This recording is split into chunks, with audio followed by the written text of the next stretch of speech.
one of the things where people go wrong is in marriage, when the marriage is struggling. Remember, marriage is a very big sacrifice. If you are going to sacrifice, you will be happy. If not, it will become a crisis.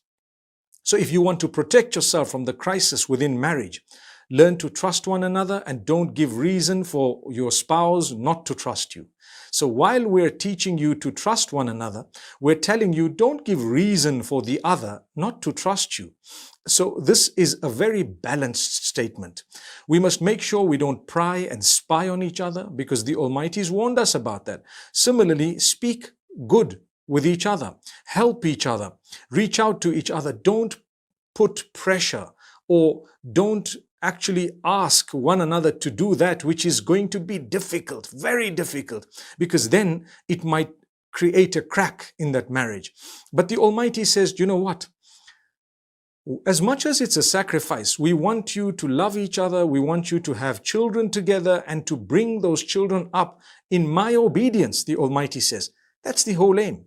It's not about having children and having more children and you don't even look after them and you're not even bothered. That defeats the whole purpose. But if you have children and you look after them and you give them a good upbringing, then you will be from among those who's protected from crisis. Many people have children and the children are the reason that they're upset and in crisis. The children sometimes are the source of their hardship. May Allah subhanahu wa ta'ala not let that happen to us.